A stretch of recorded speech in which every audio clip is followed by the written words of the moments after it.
kesempatan interupsi, silakan. Terima kasih atas waktu yang diberikan. Memang ketidakjelasan Golkar itu suatu hal yang biasa, karena biasa Golkar suka menelikun di tengah jalan gitu. Kita lihat ketika 2004, mohon maaf, kita lihat ketika koalisi 2004, Golkar justru berada pada yang bersebelahan dengan koalisi yang sekarang sedang dibangun. Tiba-tiba, ya, pada saat itu Pak Yusuf Kala telah dipecat dari fungsionaris Golkar. Fakta dari media massa dan fakta yang berbicara bahwa sudah dipecat dari fungsionaris Golkar. Kemudian tiba-tiba ya dijadikan ketua umum dan Golkar masuk. Baik. Ya, ketika Golkar masuk itulah koalisi menjadi sesuatu yang tidak jelas lagi. Silakan Kang Ferry. Iya, saya kaget karena saya kira tadinya PKS kan harusnya bahasa santun. Saya ingin menjelaskan bahwa Yusuf Kala tidak pernah dipecat. Yusuf Kala itu mengundurkan diri dari proses konvensi. Dan partai Golkar adalah partai yang dibutuhkan. Kita komit bahwa kita akan mendukung siapapun pemenang. Karenanya kita tanpa ragu menjadi pendukung setia pemerintahan. Karena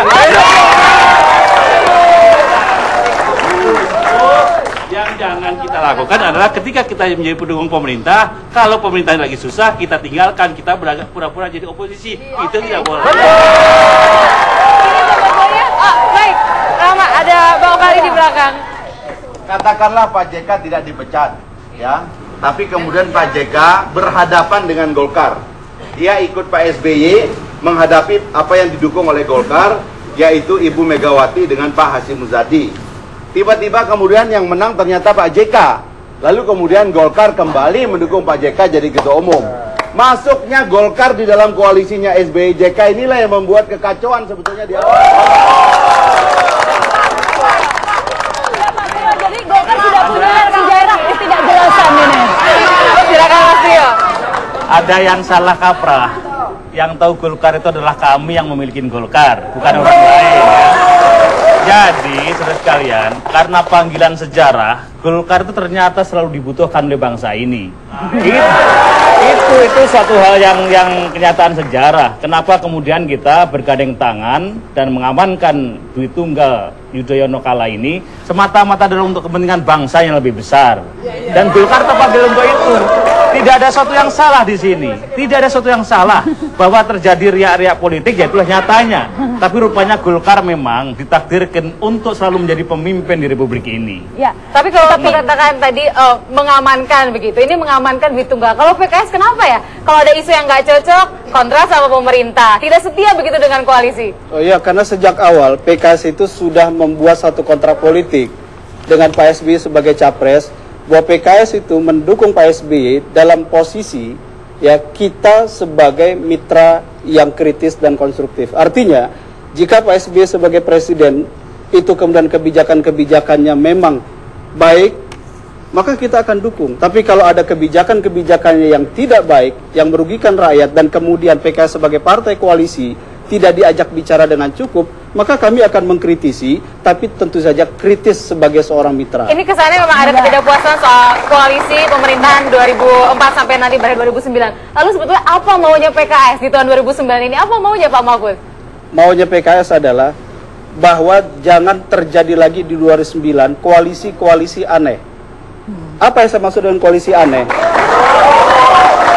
Ketika ada presiden dari partai yang suaranya jauh lebih kecil daripada suara partainya cawapres, karena ini akan menimbulkan kekacauan dalam manajemen. Berarti sampai kapanpun PKS tidak pernah jadi capres dong, karena suaranya nggak mungkin lebih besar dari Golkar. Bukan, saat ini ia tidak mungkin. Saat ini ia memang tidak mungkin. Tapi 2009 kita belum tahu bagaimana hasilnya. Oleh karena itulah PKS mengatakan kalau PKS mendapat 20%, maka kami akan mengajukan capres. Karena kami tidak ingin kami memimpin pemerintahan, tetapi kami punya orang-orang yang membantu, suara politiknya jauh lebih besar. Karena ini akan terus menimbulkan konflik kepentingan seperti yang terjadi sekarang. Jadi maksudnya jangan sampai nanti ada RI 1 dan RI 1,5 begitu. Dan ingat setelah Golkar bergabung dalam koalisi SBY-JK, kan ada tuntutan reshuffle kabinet sebanyak 2 kali. Itu setelah Golkar bergabung dengan SBY. Begitu Mas Tio. Jadi begini, ada beberapa pemikiran dari Ustadz Mahfud Siddiq tadi, teman saya ini, yang saya bisa mengerti. Kami pun di Golkar kadangkala terjadi dilema-dilema, loh kita partai terbesar, pemenang pemilu ini lah kok hanya mendapatkan posisi wakil presiden dan jatah menteri dan seterusnya. Tapi Mas Mahfud, ini untuk kepentingan bangsa yang ke depan. Saya kira Golkar nggak apa-apa secara santun ngalah dulu. Tetapi kelak suatu hari jika 2009 Golkar ditakdirkan untuk sebagai pemenang pemilu legislatif dengan angka signifikan 30%, segala sesuatunya bisa berubah dalam semalam itu. Iya. Saya ingin bertanya satu hal ya. Ketika Mas Bro mengatakan bahwa bergabungnya Golkar dalam koalisi untuk kepentingan bangsa, ini luar biasa, sesuatu yang harus kita apresiasi. Cuma sekarang masyarakat bertanya-tanya, ketika SBY Presiden dan Partai Demokrat kampanye mengklaim keberhasilan-keberhasilan, misalnya menurunkan harga BBM dan segala macam. Tapi di sisi yang lain masyarakat melihat ada iklan. Bagaimana Wapres dan Partai Golkarnya mengklaim berhasil mendamaikan Aceh, Poso, dan seterusnya. Akhirnya orang bingung, ini kok Presiden sama Wapresnya saling berkampanye satu dengan yang lain. Gitu. Kok Priyo sendiri ketawa ya kan? Apalagi rakyat begitu. Begini. Ketika kemudian ada iklan Demokrat itu, kesantunan kami mengatakan, ya udahlah biarlah. Tetapi sebenarnya kan publik harus tahu, rakyat kita sudah cukup cerdas. Ini semua karena gotong royong kita bersama-sama itu. Tak eloklah kemudian kalau Demokrat mengklaim secara sepihak ini, karena ini ada kejak renteng. Termasuk ada PKS di dalamnya begitu. Termasuk juga di dalamnya. Iya betul. Oleh karena itu hal-hal yang sah-sah saja kalau kemudian kami pun berhak untuk mengklaim bahwa pemerintahan ini telah mengadakan kemajuan-kemajuan di sela-sela memang ada. Jadi sehingga ada iklan berbalas begitu ya. Makanya ketika 2 tahun terakhir Indonesia kembali mampu bersuasembada beras, ada yang bertanya ke saya, apakah PKS akan beriklan dengan swasembada beras? Karena Menteri Pertanian di PKS begitu. Saya katakan begini, tidak. PKS tidak mau ikut-ikutan saling mengklaim sehingga orang bingung ini pemerintahan satu atau banyak gitu. Kita tidak mau ikut-ikutan sama. Baik, kita berikan kesempatan interview lagi. Silakan. Tadi saya tertarik dengan ungkapan bahwa yang tahu Golkar adalah Bapak atau dirinya sendiri. Ada pepatah mengatakan, hati manusia seperti mulut kendi yang kecil. Tidak ada manusia yang lain bisa melihat sampai ke dalamnya, sehingga kejernihan isinya hanya dapat dilihat dari apa yang keluar. Nah, yang keluar ternyata yang kita lihat secara kasat mata waktu itu Yusuf Kala tidak berada di Golkar. Dan yang berjuang kita dengan Demokrat, di tengah jalan mengaku sepertinya yang paling berjuang begitu. Itu saja, jangan sampai terulang di 2009. Ada dari Golkar?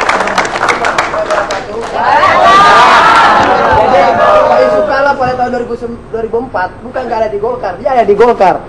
Cuman ini kan sekarang kita berjuang untuk rakyat banyak. Kita rakyat banyak sekarang untuk berjuang rakyat banyak. PKS yang tetapnya saat ini Ketua MPR Hidayat Nur Wahid, apa yang diperbuat undang-undang? Nggak ada.